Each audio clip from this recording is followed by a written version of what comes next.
Avant-propos.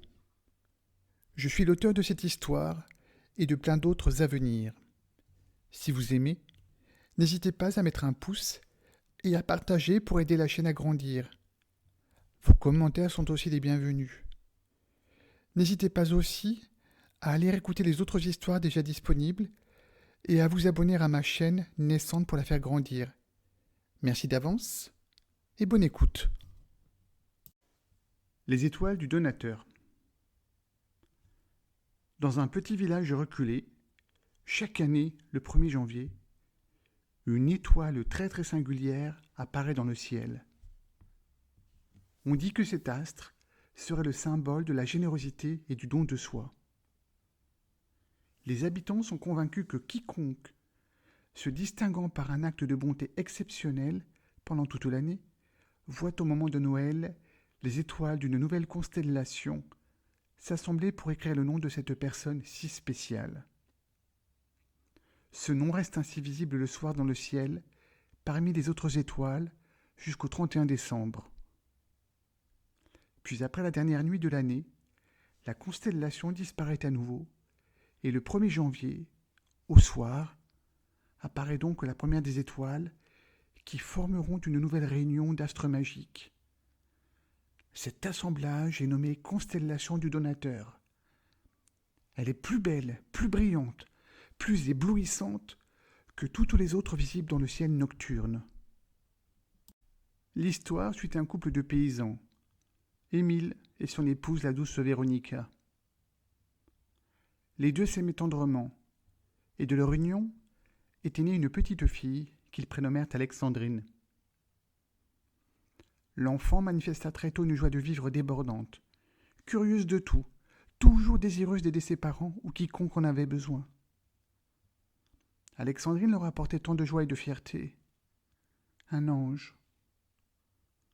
Malheureusement, cette période de bonheur fut de courte durée, car arrivé à l'âge de 5 ans, l'enfant contracta un mal inconnu qui l'emporta en quelques semaines. Émile et Véronica étaient dévastés, inconsolables.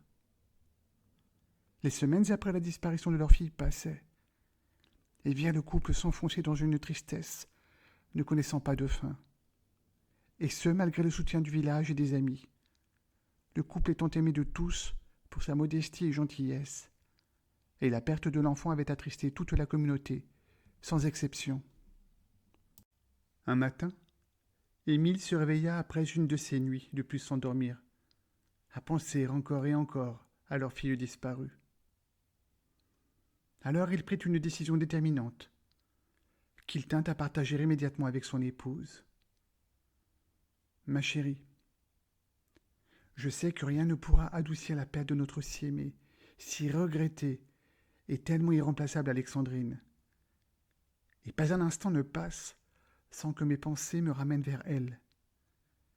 Mais nous ne pouvons continuer à nous laisser aller, car ce serait salir sa mémoire que de poursuivre ainsi notre existence. Te rappelles-tu à quel point elle aimait nous aider, nous et tous les habitants ici?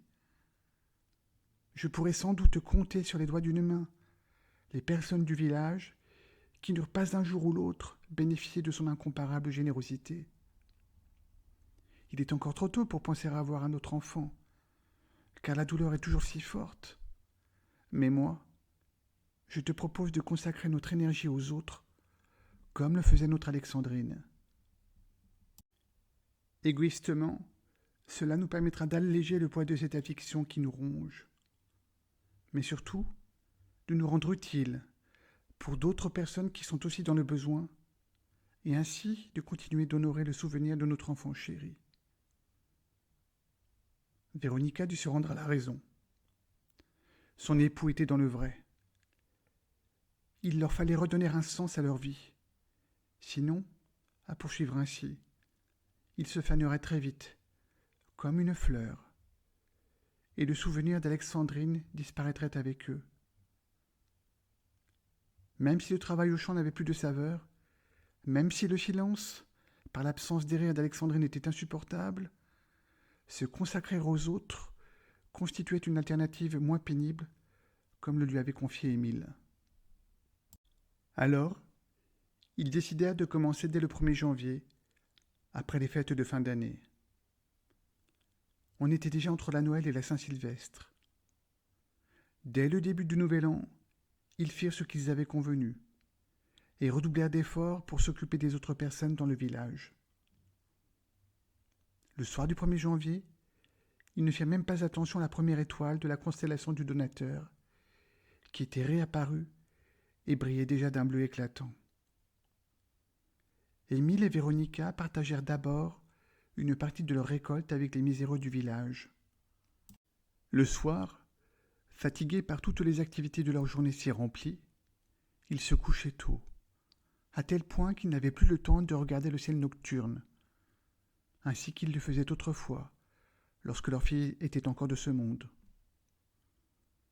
Et contrairement aux habitants du village, ils ne firent pas attention au fait que les étoiles dans la constellation du Donateur s'accumulaient les mois et les saisons passant.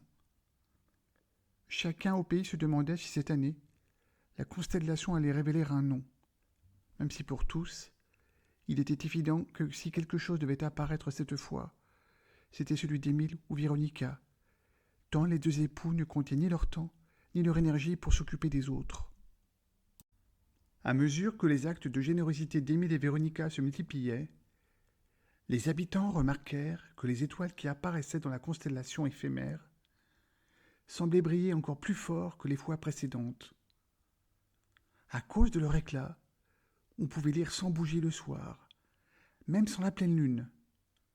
Le spectacle était incroyable, unique, et faisait le ravissement de toutes et tous, et surtout des petits. Le village, à cause de cette présence stellaire, baignait dans une atmosphère magique. Le merveilleux s'était installé dans leur ciel. Tout le monde pouvait ressentir la puissance du don de soi et de l'altruisme au travers de ces astres qui illuminaient de leur beauté la voûte céleste. Le soir de Noël arriva.